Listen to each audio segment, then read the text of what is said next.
This is the World Satsanga on the 22nd of October 2016 in conjunction with the Moore Show. And welcome to everybody who's listening into this Satsanga, pre-recorded Satsanga. And I'm delighted to say that Kevin's uploaded the previous 3 Satsangas onto his YouTube site and has added some rather excellent graphics to it. So although it's an audio, it really is quite amazingly augmented by the graphics. He's done an absolutely fantastic job there. Kevin himself, of course, is doing his own channel work along with his radio shows, and he's also becoming quite a spiritual force to be, as it were, in his own right. So if you do get a chance to see Kevin's work as a result of looking at and hearing the previous Satsanga, that'd be great. And also you can log into his own work as well. Well, I've got quite a lot to do today. I'm thinking that maybe I might not be able to do all of the questions. There's quite a lot of questions here, and maybe we'll see how we go. We'll see how we go. The agenda, though, so far is a talk about how to live and give energy to the earth and its occupants, and then the questions, of which there's quite a lot. So I suspect I might have to carry some over to next month even. Let's see how we go there. And be interesting enough, the meditation is actually a part of the how to live and give energy talk. So, if you like, the one part of it is a theory, and the other part of it is the action, as it were. It's also worth noting that on my website, if you look at events, lectures, and at the top of the lectures page, you'll see a number of different PowerPoint slides for different lectures I've done. One of those actually is how to manifest, and within the presentation slides associated with how to manifest is a section on how to give energy or transmit energy to the earth. So there's some paperwork there as well if you want to have a look at that. Okay, so let's have a quick talk about that, and because I think sometimes the doing and maybe the reading is sometimes more beneficial than the actual hearing me talk about something or somebody else talk about something. Well, the thing about how to live is really a case of being the spiritual person. Now, interestingly enough, I've got a question here about being spiritual and how that works, which can log into this, because there's a lot of, shall I say, misunderstanding about spiritualism in terms of, do we completely ignore the responsibilities that we have excuse me, as individuals, with our jobs, with our families, with our careers, with what we've created, what we need to maintain, such as gardens and houses, and sometimes clubs and other things we do in our hobbies, and really, this thing about being spiritual and doesn't allow us to walk away from this. So, for instance, if you're an employer and you have any number of employees from like 1 to 1,000, even though one is a spiritual individual and is in effect thinking, behaving and acting in a spiritual way, where we're always considering others and we are always looking at the best way to solve things in a non-aggressive, non-violent, not specifically passive, but an understanding and caring way, that we still do need to uphold those responsibilities. So in the one question I've got, it talks about, is it right to walk away, to live the spiritual life, and go and meditate every day and work on educating others and helping others and being of service to others every day? Is that the right road? And my answer is no, it's not. The thing is, we come here to do a job. We come here to do a role. And that role is to experience what we're supposed to experience in this particular environment, in the country we're experiencing, with the family that we're born into, and the career and the roles that we decide to undertake, and interact with the individuals, take on board the responsibilities, and solve problems, create things, and really take on board what we're doing and be responsible for it. And if we start something, we should complete it. So the thing to note is that being spiritual doesn't. That's one of my cats ringing his bell, having a scratch. But the thing is, being spiritual doesn't negate the need to be responsible for what we do in our everyday life. It's just that it's a different way of interacting with people. It's being caring, considerate, understanding, welcoming, greeting, being of service, helping, and being responsible for what we do and who we are. And that doesn't stop us from being basically an average person or a multimillionaire or a chief executive officer of the biggest company in the world. We can be all of these things and still be spiritual. So walking away from a business that we've created and closing it down isn't really the right way. If the business itself is failing for whatever reason, not through lack of shall I say, it's being hard to try and maintain it, but it's simply one of these things that happens sometimes where market forces are too big for the business to cope with, or maybe we've gone the wrong route, or maybe we're not competitive enough. Then maybe we do have to close the business to allow others to move on. But in general, if there's we do need to continue to work in the best way we can do to maintain what we're doing, because in employing people we are of service. So I think that answers one of the questions actually quite nicely, and it's also answered the question of how to live. We should live in a caring, sharing, and responsible way at all times, looking after ourselves, looking after our family, eating well in the correct way, not overeating, of course, but eating the correct foods,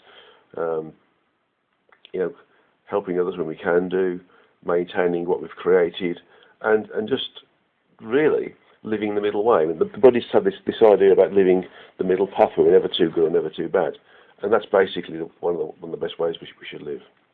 In terms of giving energy to the earth and its occupants, there's a number of different ways of doing this, and the PowerPoint slides that are on my lecture page. Again, if you go into the start of the website, www.beyondthesource.org, and then look for the events at the top. It's about sort of 3/4 of the way across the tabs from the left-hand side to the right-hand side, and then look for the lectures page. When you click on that, you'll find the PowerPoint slides there. It'll help out to understand how to do it. But in effect, there's a number of different ways of doing it. We can basically think about, just concentrate on giving the earth positive energy, and just know it's happening. And that's basically a case of understanding the rules of the universe or the multiverse, and that means that whatever we want to happen will happen, provided we don't push too hard, and provided we go with the flow. And then the other way is sitting down and meditating about it. In terms of sitting down and meditating about it, if we think of people or a location or a country, or like an environment of trees or forests or a river or the sea, or even individual people, basically if we sat down and meditated, we would pull energy in, or visualize energy coming in through the crown chakra being the highest frequency, and then coming through, and we can transmit that energy out through the heart chakra to the individuals who need the energy, need the love, need the changing environment, and just push it out through the heart chakra. Heart chakra, of course, representing the love side of us. It's an ideal place to do it. And so you can, if you can imagine yourself being either in front of the individual, if you're transmitting energy to a person, or within the vicinity of the area that you want to transmit the energy, or if you want to, you can imagine yourself having a bird's eye view by being above the area. If it's a country or a people or a civilization or a planet, you imagine yourself above it, and if you like, somewhat larger than it in terms of the planet, and just visualize it coming out through energy coming from source through your crown chakra and out through the heart chakra, enveloping and engulfing the area or the person that needs the energy.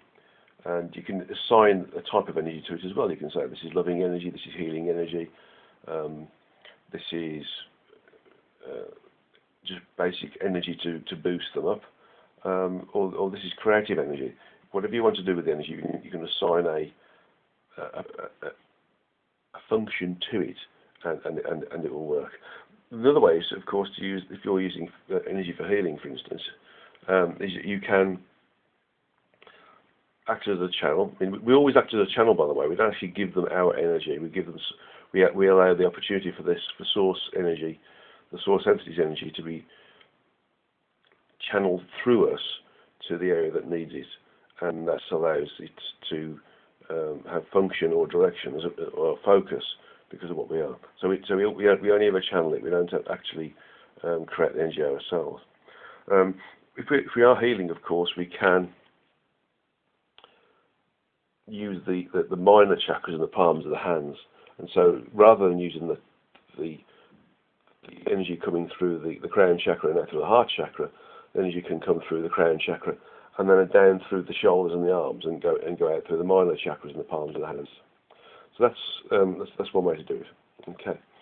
So let me have a look at the questions right now. Okay. So that answers the first question in terms of should we let go of the illusion of the environment, and and basically there's one part of it here, the first part I didn't answer. It's been said that the spirituality is about letting go of the illusion, and spiritual wisdom reveals that less is more, and that for instance, the Western economic system is about winners and losers, driven by materialism. And however, the USA and free market capitalism has saved the world from a certain global tyranny, from World War II, of course, and further onwards, and lifted more people out of poverty than any other nation in recorded history. That is partly due to the competitive nature of markets and the winners and losers, what Joseph Schumpeter labelled corrective destruction. And so today we live lives specifically or significantly better than our forebears due to the economic and technological process of mankind, mostly derived from Western nations. Again, it's not an issue about being in the environment. Materialism is something that affects the individual. We can still be the chief executive officer and want to create a successful company, but it's how that success affects us, which is how we work with it. Excuse me.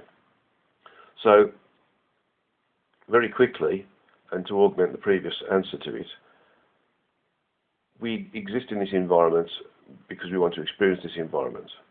We can and do work with our life plan, and we can be as accurate or as loose as we want to be in terms of how we follow it. And it is right that we work in a materialistic way at times. We also work in a very collective and loving way at times as well.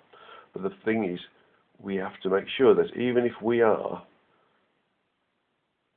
destined to create the biggest company in the world, and that requires a significant amount of material wealth as a result of it, it shouldn't affect us spiritually if we think of it in terms of it is a function of what we've created, and therefore, as the word illusion springs to mind, yes, everything in the material world is an illusion because we're creating it to understand it.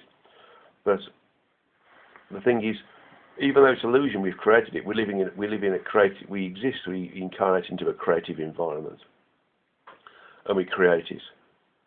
And so in creating it, individuals who are incarnate into it as well benefit because we employ them and we help them to survive in a more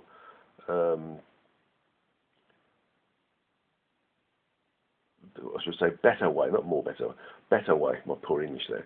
It's a better way than what we previously had, and so as we increase in our ability to provide and to employ, the living conditions of us all improve, and so the ability to work in our life plan also improves as well. So it's not a problem in terms of creating material wealth. It's how we relate to it that makes the difference. And again, you can be a king, you can be a pauper, you can be a chief executive officer, you can be a spiritual leader. You can be all of these things at once or separately, but it's how we relate to it all that determines our level of spirituality. Okay, let's have a look at the next question. Okay, so we've got the next question there, and there's a few here. I'll read it out, and when the lovely lady who transcribes these transcribes them, I'm going to give her the questions as they are so that she can add them into the transcription as well at the start. Okay, the first bit is, in the Origin Speaks, pages 412 to 413, I stated that the Earth was moved to its current location, or should I say, the Origin said that the Earth was moved to its current location, and so was the Moon, to protect the Earth and to create some magnetic functions that allows the human form to function here. So please explain where the Earth and the Moon came from. Was it another part of the solar system or from a distant location in our galaxy? As I'm relating to this question, I'm getting the information, and quite interestingly enough, I'm told that there's an area within the physical universe that is particularly good at supporting the creation of, shall I say, life-bearing environments, and the Earth was one of those, and it was moved from that particular location to the solar system that we have now, and placed in the right area to allow it to function properly without being affected or by being too close to a source, i.e. the sun, or too far away from it. And I'm being told it wasn't in our particular galaxy, it was in another galaxy. I'm being told 23 galaxies away in distance from where we are now. So, and it was put into this particular location because it was the best place for us to experience our free will without affecting too much the other areas within the galaxy, because the other areas within this particular galaxy we are now don't have this individualized free will that we do. So it came from a galaxy that was particularly good at creating, shall I say, the correct environments to allow an incarnate body of our density, our frequency, to exist. And the Moon was brought across to protect us. So the Moon isn't a machine. It's simply another body that was. I'm being told to use the word created to allow the diffusion of certain magnetic energies that allow the ability for certain atomic structures to exist, and so if the Moon moved away, we would have a bit of a problem in terms of how the human form works, how it works here, because all the magnetic function of what it is, of what we are, in terms of how the atoms are held together, are also helped by the Moon as well. The second part of this question is, what frequency level Earth was I referring to, since there are 10 Earths in total in the physical universe? Well,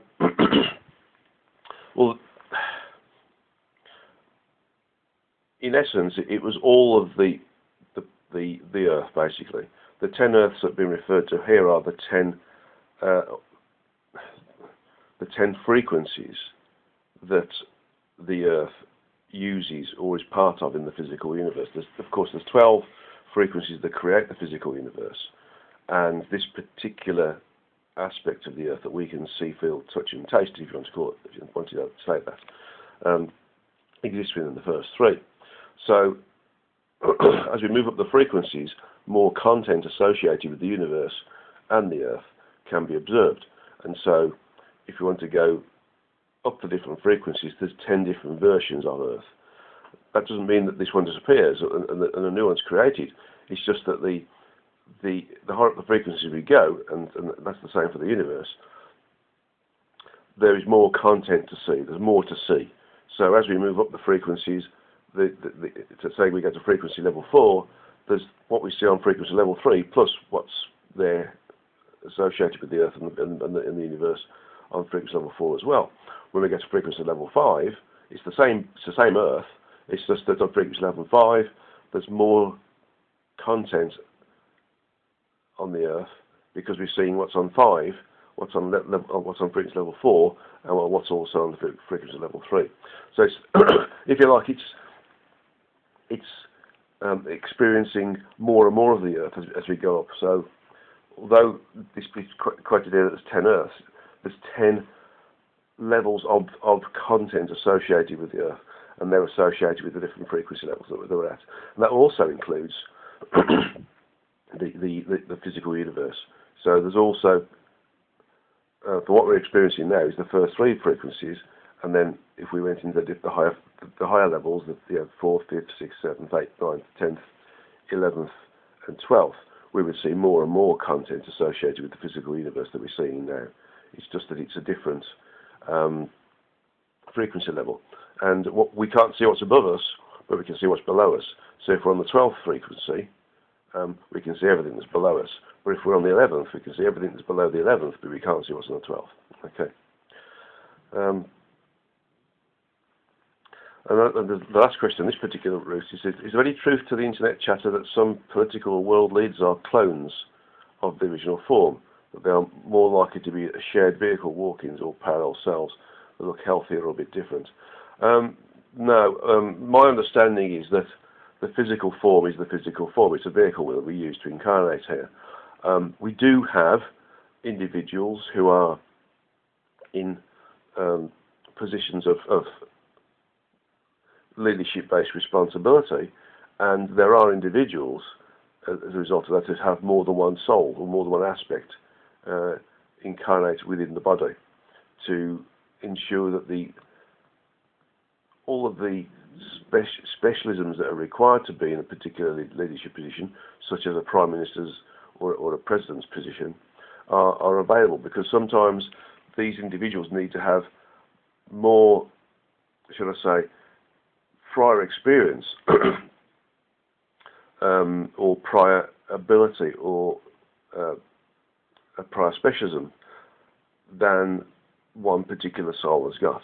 So there are a lot of world leaders who are, and lots of ordinary everyday people as well, that have more than one soul attached to their body.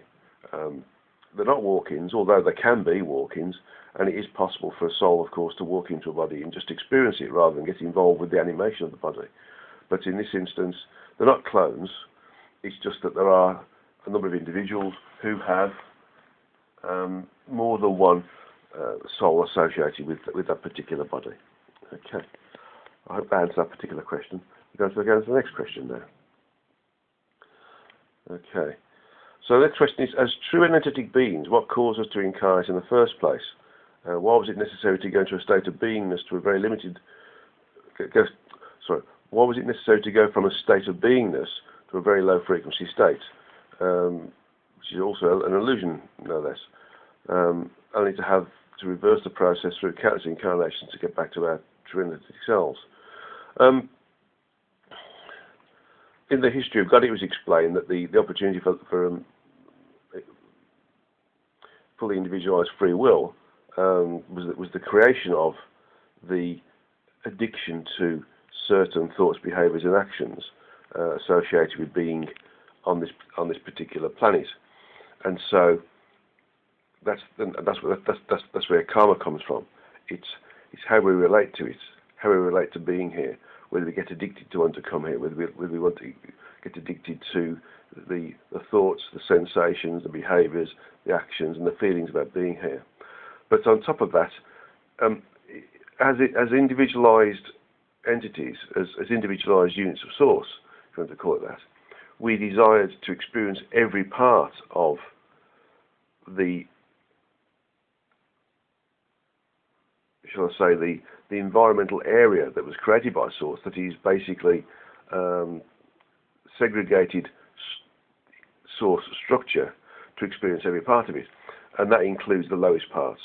So if we were just to experience the highest frequencies of Source, of the multiverse, then we wouldn't really experience the true experience. So experiencing the lowest frequencies is basically a function of our desire to experience everything. It's a little bit like, why would we want to go in a submarine or an extreme deep sea pressure suit to see what's at the bottom of the ocean when it's about a mile deep? It's because we want to. And I know it sounds a bit of a lame answer. It's because it's there, and it's there for us to experience. We wanted to experience it, and that's basically it. So it's really a case of we have taken on board through being created the opportunity to experience, learn, and evolve. And to do that, we need to experience everything, and that includes lowest frequencies. And unfortunately, there are things associated with lowest frequencies that do cause a problem, and being addicted to them and wanting to come back to them is one of those things we have to work our way through. And for want of a better word, experience as well, and then come out the other side. So it's all part of that. So the next question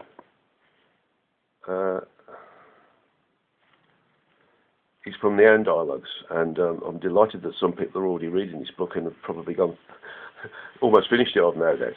And this question says, in the Anne Dialogues, pages 191-222, I wrote that when a true energetic self has a significant role to play within a specific universal environment, e.g. create a flood, major falls or rises in civilization, or the movement of planets, etc., it projects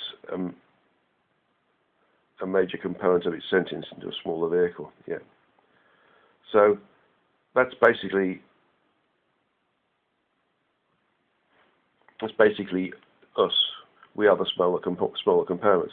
And it says, regard the movement of the Earth and the Moon, were they moved by their own tests or another test? No, it's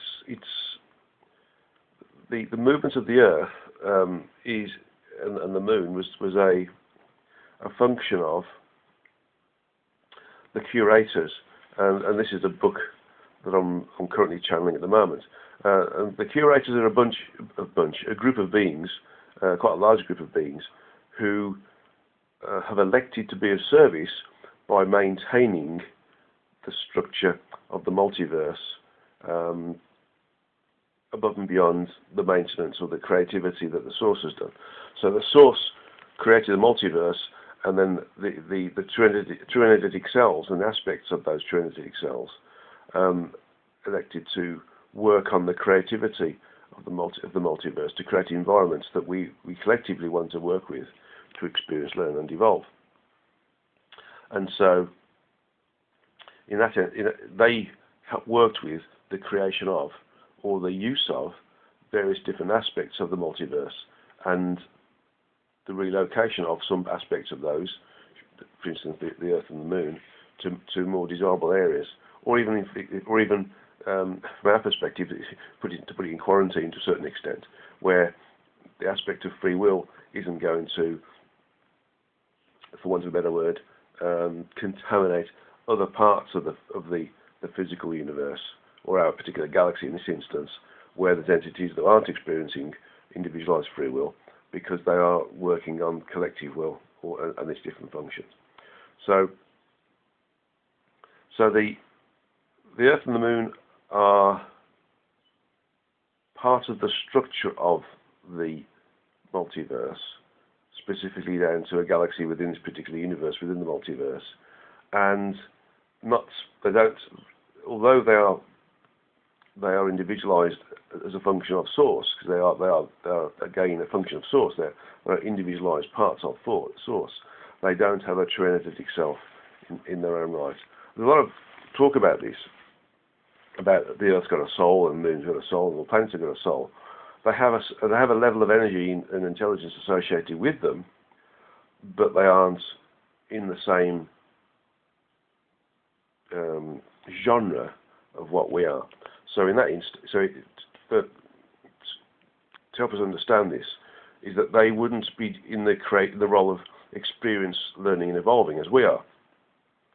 They are simply part of the overall structure that's being used for our experience, learning, and subsequent evolution. So they're part of if you like it, they're a lower form of being of service, because it is part of the structure, the overall structure of the source. So it's so the Earth and the Moon aren't, although it's energy, it is of course part of the source. They don't have their own true energetic cells. Okay, and so the first part of the question is that when a true energetic self has a significant role to play in terms of steering a civilization, it would project a major component of itself, its sentience, into a smaller vehicle. This means that it would project more than the minimum amount of sentience and energy that would normally be required. In one of the talks some time ago, I talked about how the percentage of sentience has to be maintained within a certain level. So there's about 70% of sentient energy remains disincarnate at all times, and if the true energetic self projects all 12 aspects out, then the 30% is shared evenly amongst them. So 30 divided by 12 is 2.5. So each projected entity, if there's 12 of them, would have 2.5% of the sentience associated with it. And if each of those particular aspects in their own right projected 12 smaller aspects of themselves or shards, then they would have 2.5%, and there was all 12 there, they would have 2.5% of the 2.5%. So the level of sentience diminishes as the number of aspects or shards is increased. However, a true energetic self may elect to project only 1 or 2 or 3 or 4 rather than the whole 12 aspects into an environment. And if it does have a significant role to play, other than the possibility of having a number of souls associated with the form, 2 or 3 souls or 4 souls associated with the form, if it's going to have a major leadership role, it may also be that it might be just one soul that's got the capability, but it may be that it has more than the 2.5% of sentience associated with it. So it might have 5% or 7.5% or 15%, for example, if it's got to do an important job and it's just one soul. So it's the true energetic self will assign the percentage of sentience to an aspect depending upon what it has to do. It's a little bit like computing power. If you have a computer with a small amount of memory and a slow microprocessor, then it'll only do things at a certain rate. Whereas if you have a lot of memory available and the fastest microprocessor, then it'll do a lot of work. And that's the same thing with the sentience. So if we have the normal 2.5% associated with a soul, then it'll do most things it needs to do. But if you wanted to do a lot of work in terms of leadership and understanding and creating, then it'll need to have more sentience associated with it so it can cope with the extra piece of work. Okay, let's move on to the next question.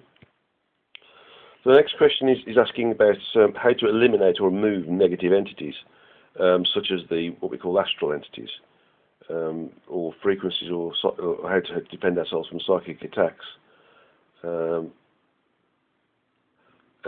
really how to protect oneself.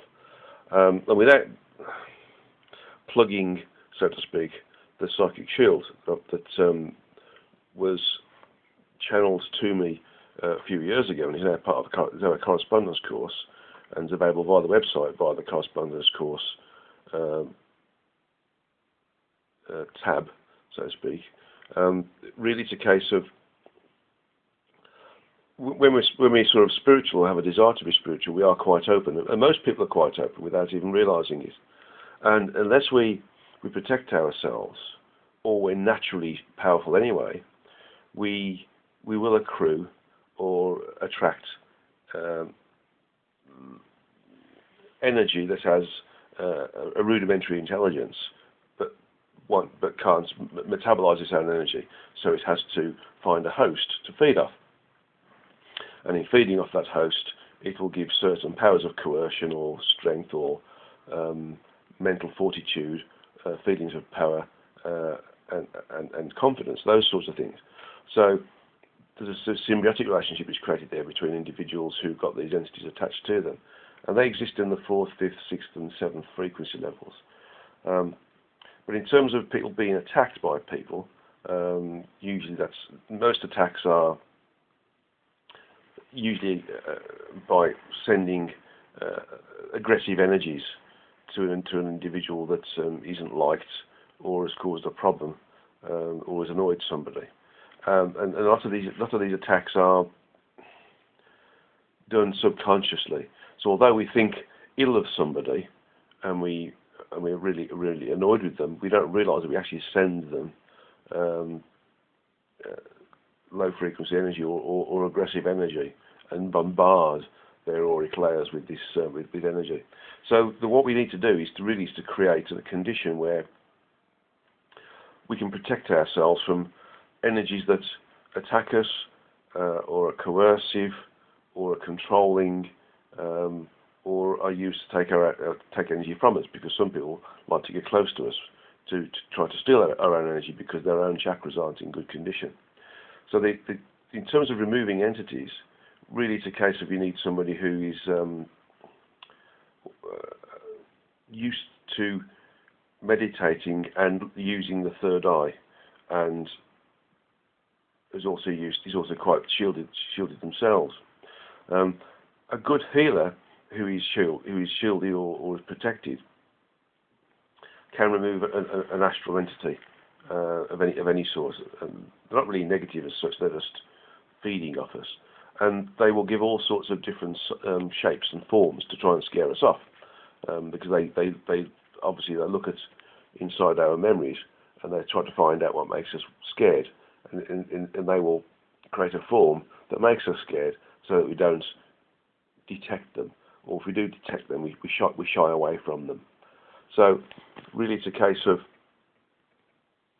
when you see one of these things, make sure that you're protected. If you're doing it on yourself, then you'll have to make sure that you create a thought form that says that anything that's within your own auric field can come out but not come back again. And very, very simply, you just take them off. Sometimes they don't like being taken off, and they're a bit like a tick. They sort of bury their heads into you, and you have to sort of gently take them off, or give them higher frequency energy so that they come off naturally. And you take them off, and you send them back to the light. You basically create a condition, almost like a recycling bin, if you want to call it that, which is source's recycling bin, and the source can take the energy and use it again as normal energy that it would use to create anything it needs to. So you take it off. Then you have to look at the area of the body where they've latched onto, and really clean it. The best way to do it is to visualize the area being infused in silver light. Silver is an antiseptic, and it's used in plasters, but it's also an energetic antiseptic as well, so to speak. So you have to infuse the area where you feel that they've attached onto you with that silver light to clean the area up, and then basically you have to rebuild yourself. You look at each of the 7 levels, the 7 templates, the etheric body and the mental body, and then going further and further upwards. You go right to the top of the catharic. We have to sort of prepare ourselves. And the way I do it is I look at the area as being like a matrix, and I sort of rebuild a matrix. Another way of thinking of it is a 3-dimensional fishing net, and you just reweave the net so that you've got everything coming down north to south, and then east to west, and then front to back, and you recreate it, and that regenerates and heals the area. And usually you have to do it on the 7 different levels. Okay. In terms of stopping coercion or energy, the only way to do it is to reinforce the aura and create additional layers outside of the aura. Again, the Psychic Shield correspondence course on the website describes it in detail. But basically, we create a laminate by infusing the connecting light in between the inside and the outside layers of the auric fields. So we infuse light between level 1, level 2, and then one between 2 and 3, and then 3 and 4, and 4 and 5, and 5 and 6, and we create this laminate. And then once we get to 7, we can create extra layers. We just visualize extra layers being there, so we can go put the light between the outer edge of the 7th level and then in the inner edge of a new 8th level. We can create a 9th level and do the same thing, and a 10th level and do the same thing. And then we sort of compact it down because these things can be quite large and can start to interfere with other people's auric layers. And so we compact it down, visualize it compacting down, and then basically, because there's a possibility of things being trapped in between the gross physical and the inside edge of the first layer, we then create a vacuum to suck everything out of that area, so that nothing is in between the inside edge of the first layer and the gross physical. And then we basically assign a command to that shield, saying that it's going to protect us from attacks or energies that are being used to hook energy from us, or entities, or people, or coercion. We can assign any form of protection we can think of to this shield, and it will shield us. It will be a general shield anyway, but if you start to say, well, particularly, I want you to shield me from the energy from a certain person, or from certain entities, or whatever, then it will shield you as well. You can also tell it to shield you from Trojan horses as well. And a Trojan horse is when an individual might use trusted people, friends, or family, or animals who we naturally let into our energy fields as a way into us. So they will hide within the energy fields of these trusted people, family, or friends, and loved animals, and then come inside our energy field through them, and then to start to attack us in that way. So we have to start to think of it in that way. So, in effect, it is a very basic explanation. I would suggest that anybody who is feeling that they are being attacked would think about using the Psychic Shield, which is on the website. It's extremely beneficial, and if you use it properly, it is very, very robust, and it will last for as long as you want it to last. It doesn't specifically have a lifetime. You can assign it to the rest of your life if you want to as well. Okay, I think we're doing okay. I think we're going to be able to get all these questions if we can do. Just going to see what the next question is. So the next question says, in Beyond the Source Book 1, page 126, Source Entity 4 describes voids that exist in all source entities. Each of us has areas that are not part of us. So that's on page 125. Is this a massive area described by astronomers in the article that's attached? Now, when we do the transcription, I'll add this in so that you can click on this article if you wish to read the article and then relate it to this particular answer. My understanding is that in relation to the article and the answer to the question at the start about each of us has areas within us that are not part of us, when the astronomers see that space is full of gigantic holes that are bigger than they expected, in essence, what they're seeing or detecting is areas of locally high frequency. And so that means that the parts of the gross physical aspect of the universe, those that are on levels 1, 2 and 3, are temporarily sometimes in the next level up, so in the 4th level, for instance. And if the astronomers looked again at the right time, they would notice that area would reappear. So, and we see this on Earth sometimes, where people suddenly find themselves in an area and they're seeing things from the past or they're seeing things from the future. And then they get confused and worried and frightened, and their confusion, worry and fright brings the frequencies down. And so they return back into the area within this particular environment that they thought they were in. And there's a wonderful book that describes a number of these different things. And I can't think of the author's name, but the book is called Twidders. It's an Ozark published book, and the lady described a number of different stories of people who found themselves in different time zones whilst being on the Earth. And that's because they've been in an area of locally high frequency where all sort of event spaces are available to us all at once, which is what they are normally when we disincarnate, of course. But where we are now, we're lower frequency, we can't access this sort of stuff. So areas where these holes are is basically different to what the comment about that Source 74 described in Beyond the Source 1, that each of us has areas that are not part of us. It's a different thing.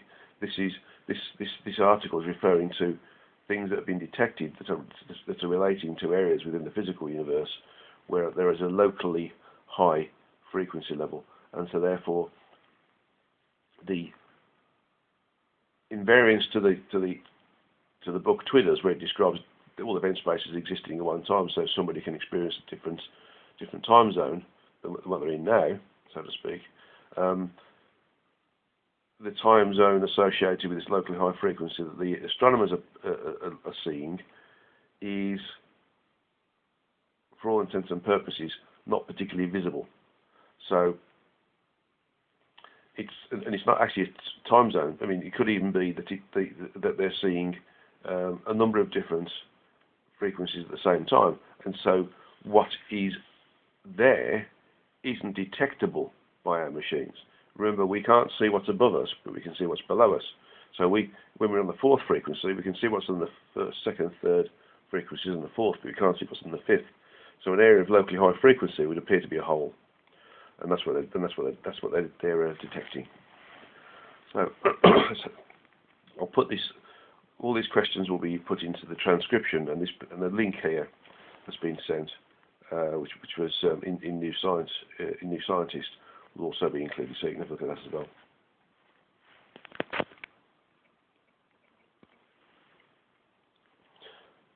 Okay, so I've just checked, and it looks like I've got through all the questions, which I'm really pleased about.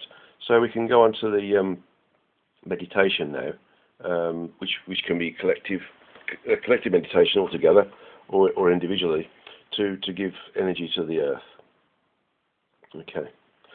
So, as with normal meditative exercises, I need to get you in a comfortable but wakefulness position. So, sit in a straight-backed chair with your feet on the ground, back straight, palms uppermost, placed on the upper part of the thighs, just where the thighs meet the lower body. Close the eyes, but focus the closed eye vision on the origin of the third eye, which is in between the two eyebrows and above the bridge of the nose, effectively in the centre of the forehead.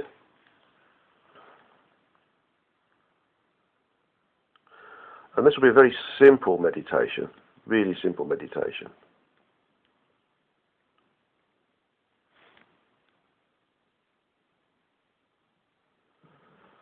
So what I want you to do is to visualize yourself in front of a lift, a glass lift. So walk towards this glass lift, and you can press the lift call button so the door opens. Walk inside, let the door close. So everything about this lift is transparent. Now there's not a wall associated with this lift or a lift shaft.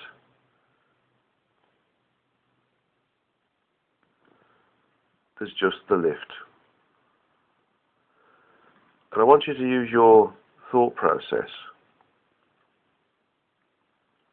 to ask the lift to take you up into the atmosphere. So as the lift rises, you start to see more of the area that the lift's in. If the lift is in your back garden, for instance, then the lift rises up so you can see the houses in the street that you're in. And the lift goes higher and you can see the houses and the streets in the suburb that you're in. And the lift goes higher and you can start to see the city that your suburb is in. The lift goes higher and you can start to see the landmass of the country that your city's in. And the lift goes higher and you start to see more landmass and you also sea. And the lift goes higher, it goes into almost an orbit state and you can start to see all of the land masses below you of the Earth.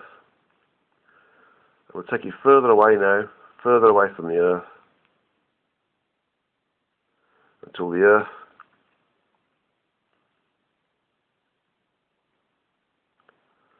is in front of you and is about the size of a beach ball. And the beach ball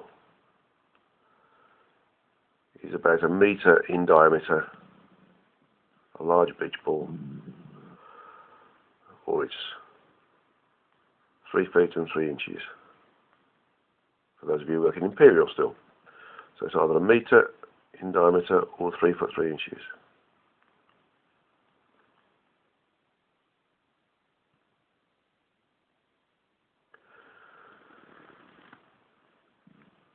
And while you're in this transparent, this glass lift,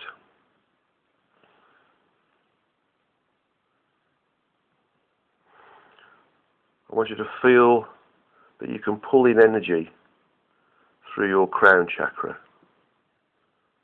Ask the source to give you energy, and the energy comes in through your crown chakra.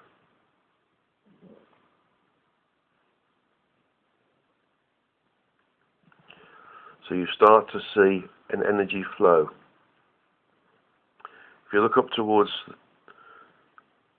above your head, you'll start to see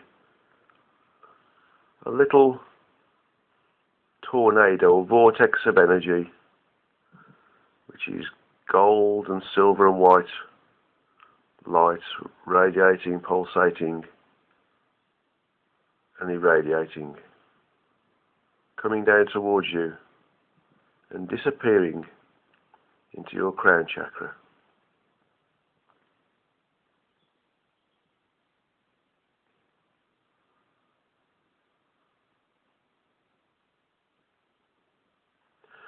the energy comes in,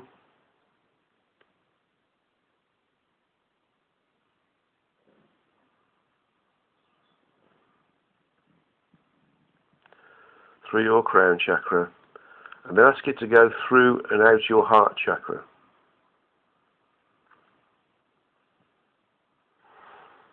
And it goes out through your heart chakra, and ask it to project out from your heart chakra and surround the earth.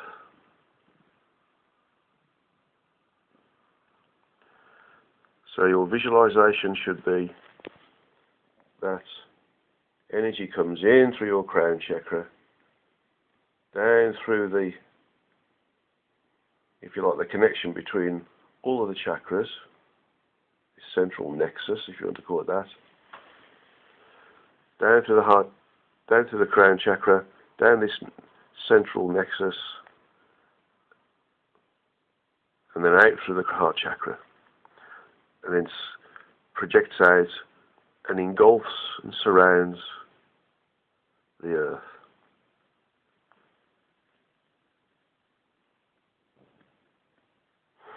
This energy that you're transmitting or channeling is pure source entity energy.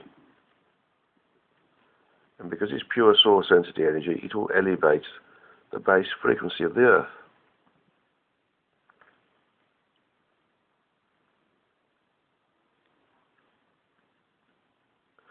So this energy not only surrounds the earth, it starts to permeate the earth. The energy goes in between the molecules of every part of the earth, whether it's anything that we've created, such as buildings or cars or planes or factories. It also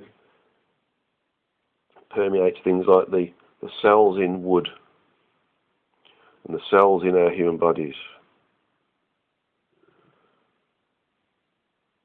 and the cells in all the different animals and insects.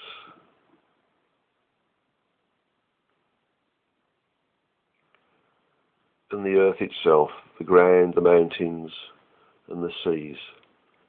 This energy pervades the molecular and cellular structure of the earth and everything that's on the earth.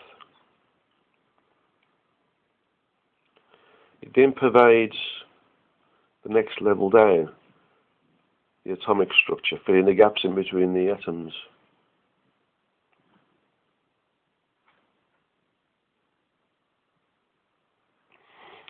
It goes deeper, filling the gaps in between the subatomic structure of the electrons, protons and neutrons. And it goes even deeper, pervading the gaps in between the quarks and the strangeness and the charm.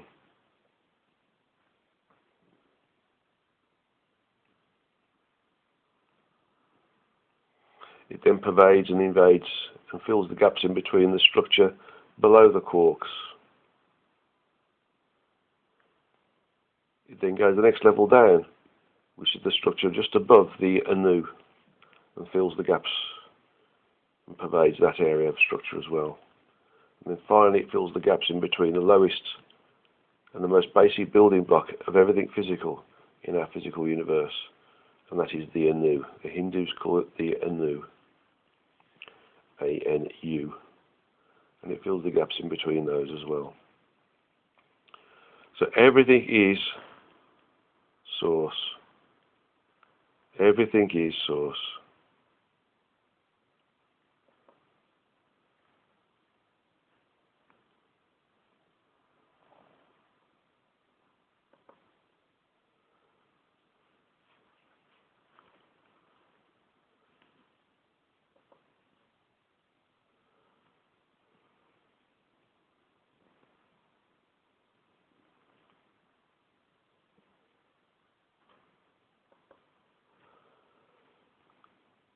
Because we've allowed this energy to come through us to the earth, it also affects us as well, of course. So in projecting energy and giving energy to the earth, we by default give energy to ourselves as well. So you may feel rather light-headed and very light in weight as well, very energized.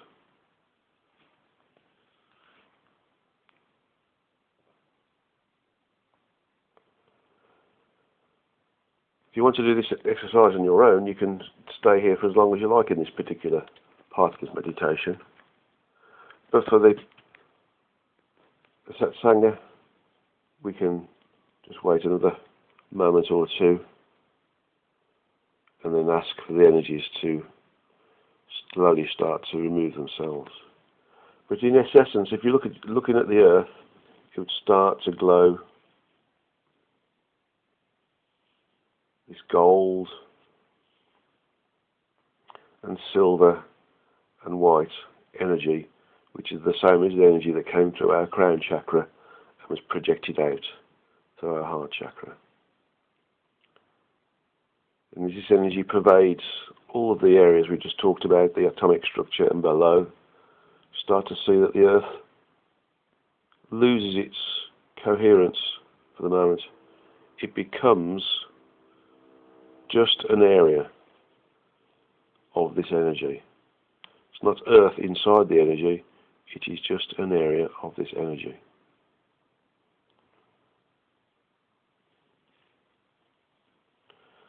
Until eventually the earth normalizes and there is no difference between earth and this energy, it is just this energy. And when this happens, the earth has absorbed what it needed to absorb to bring it back in balance. And so we can ask for the energy to start to recede so we can go about our daily business. So the energy starts to move away from the gaps in between the inu, and it withdraws from the gaps in the structure above the inu, and it withdraws from the gaps in between the structure that's below the quarks, and the strangeness and the charm.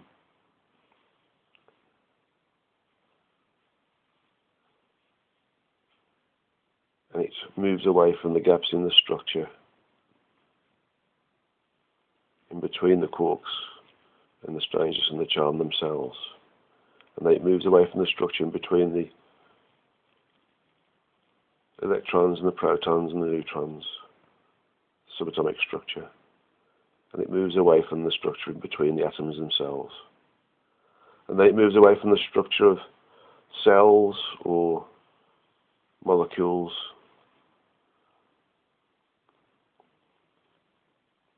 any molecular structure or cellular structure associated with the human body or any other form, whether it's animal, insect, plant or tree. And also from between the molecules that make the mountains or the earth or the sea. Until eventually it's just simply surrounding the earth, bathing it in this energy, this silver, gold and white energy. And then we withdraw it and it comes away, leaving the earth just shimmering iridescently in the distance, this 1 meter or 3 or 1 yard diameter ball in front of us. And the energy contracts back into our heart chakra, back up through this nexus that joins all of the chakras together and starts to withdraw from the crown chakra, going back into just source entity space. And so with the earth fully energized, we can move ourselves back down to our location. So we ask our lift to come out of this high orbit level. So we start to see the earth getting bigger and bigger, and closer and closer.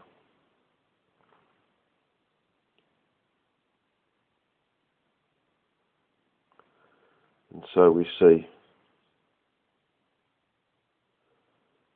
start to see more detail now associated with the earth. We see the landmass that our country is located in. As we drop down, we start to see the cities associated with our country within that landmass. and then we just start to see just the city where our house is in. And as we get closer, we start to see just the suburbs associated with our city. And we get closer, we just start to see houses in the street or estate that our house is in. And we get closer, we just start to see the garden and the roof that our lift was in. And then simply it finishes settling down in our garden or wherever you left or started your lift's journey. And so we open the lift door and walk out, and our lift just dissolves, and we slowly come back into our rooms wherever we are listening to this Satsanga. Take a drink of water to help to ground you. And that's it for this month, 22nd of October 2016. The next one is in November, and I need to check when that actually is. So I'm just going to have a quick look on my diary, and it looks like it's going to be the 26th of November. Okay, so thank you for listening to the Satsanga. Thank you for sending in your questions, and again, this is a Satsanga done in conjunction with Kevin Moore and the Moore Show, and it will be both on my website and sent out in emails again, and Kevin will put it on his YouTube site as well, adding onto it the artwork and the animation did last time. So much love to you all, and try to exist in a spiritual way whilst also maintaining your responsibilities and working with your responsibilities. And God's love to you all.